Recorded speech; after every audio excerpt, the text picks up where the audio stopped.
कल्था गांव के रविंद्र ने फूलों की खेती कर चुनी स्वरोजगार व आत्मनिर्भरता की राह।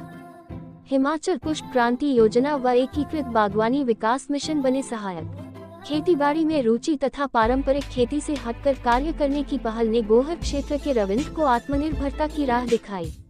फूलों की खेती से हर वर्ष लाखों रुपए की आय के साथ ही उन्होंने स्थानीय ग्रामीणों को रोजगार भी प्रदान किया है।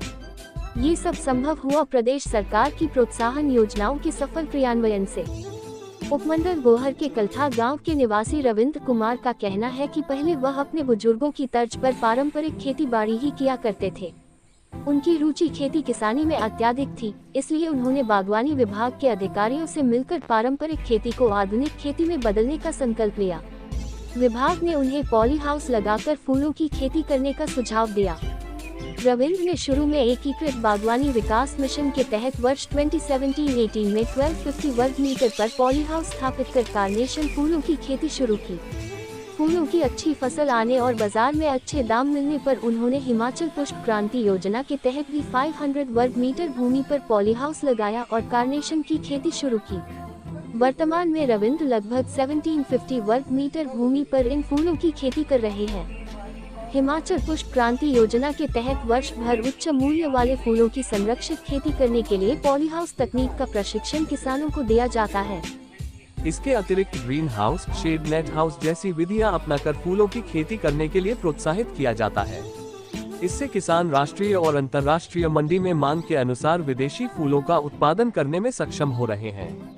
युवाओं को फूलों की खेती के लिए प्रोत्साहित करने के उद्देश्य से फूल परिवहन के लिए बस किराए में 25% की छूट और बेसहारा पशुओं से खेतों को सुरक्षित रखने के लिए सोलर बाड़ लगाने पर लागत पर 85% सब्सिडी प्रदान की जाती है। हिमाचल पुष्प क्रांति योजना के तहत पॉली हाउस के निर्माण के लिए 85% सब्सिडी का प्रावधान है और सिर्फ 15% किसान को खर्च करना पड़ता है। इसी प्रकार एकीकृत बागवानी विकास मिशन बागवानी क्षेत्र के समग्र विकास के लिए एक केंद्र प्रायोजित योजना है, जिसमें फूलों की खेती के लिए 50% उपदान का प्रावधान है। प्रधानमंत्री कृषक योजना के तहत उन फूलों की सिंचाई के लिए ड्रिप इरिगेशन के तहत 80% सब्सिडी दी जाती है।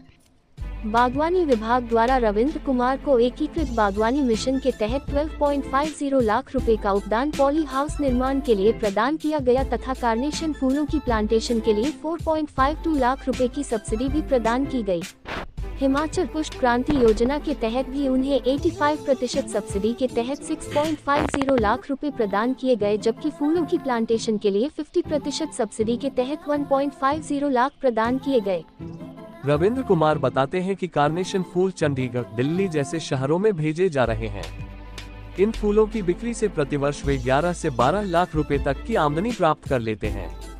फूलों की खेती के बेहतर परिणाम आने पर वे आत्मनिर्भर तो बने ही, साथ ही गांव के 4 से 5 लोगों को रोजगार भी प्रदान कर रहे हैं। उनसे फूलों की छटाई, कटाई, पैकिंग जैसे कार्यों में मदद मिल रही है।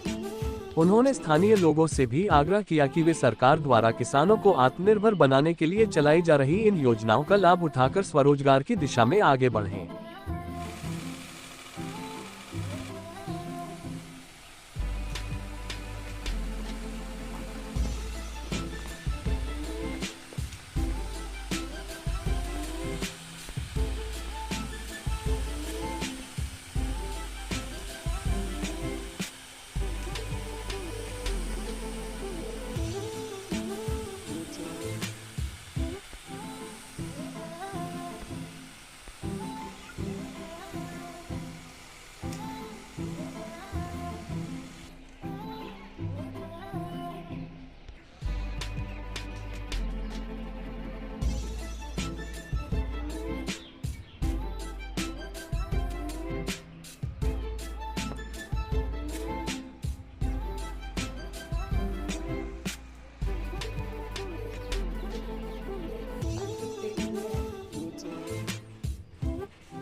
पहले मैं परंपरागत खेती जैसे धान, गेहूँ, मक्की वगैरह का ही काम करते थे। बाद में मुझे हॉर्टिकल्चर विभाग से पता चला कि फूलों की भी खेती होती है, क्योंकि पॉली हाउस में होती है। और फिर मुझे उन्होंने पूरी इस स्कीम के बारे में पूरी जानकारी दी और मैंने मार्च 2018 में पॉली हाउस की स्थापना की, जो कि मैंने MIDH के तहत बनाया। फिर बाद में जब मेरा पूरा स्ट्रक्चर तैयार हो गया तो उसके बाद विभाग ने मुझे 12.5 लाख की इसमें अनुदान राशि दी। बाद में फिर मैंने उसमें कार्नेशन लगाया और कार्नेशन पर भी मुझे विभाग में इस पॉली हाउस में 4.5 लाख की 4,52,000 की सब्सिडी दी। ये जो मैंने पॉली हाउस में कार्नेशन लगाया हुआ है, इसको हम दिल्ली भेजते हैं, जो कि अच्छे रेट में दिल्ली में बिक जाता है। पॉली हाउस से मैं हर ईयर लगभग 10 से 12 लाख रुपये कमा लेता हूँ। और मेरे पास 5-6 और भी वर्कर हैं, गांव की महिलाएं हैं, जिनको मैंने यहाँ पे रोजगार दिया हुआ है। 2022 में मैंने पुष्प क्रांति के तहत 500 किलोमीटर का पॉली हाउस लगाया, उसमें भी मैंने कार्नेशन लगाया हुआ है, जो कि आजकल अच्छा चला हुआ है और उससे भी मेरे को अच्छी अर्निंग आ रही है। मैं ये कहना चाहता हूँ कि हमारे जो लोग यहाँ के फार्मर जो है परंपरागत खेती करते हैं, वो भी इस स्कीम के साथ जुड़े, विभाग से जानकारी लें, ये काम को करें। इसमें मुझे लगता है काफ़ी अच्छा मतलब फार्मर आत्मनिर्भर बन सकते हैं। विभाग का और सरकार का इस स्कीम के अंदर जो मेरे पॉली हाउस बनाया MIDH और पुष्प क्रांति के तहत बहुत बहुत धन्यवाद करता हूँ, जिनकी वजह से आज मैं एक खुद को आत्मनिर्भर समझ रहा हूँ।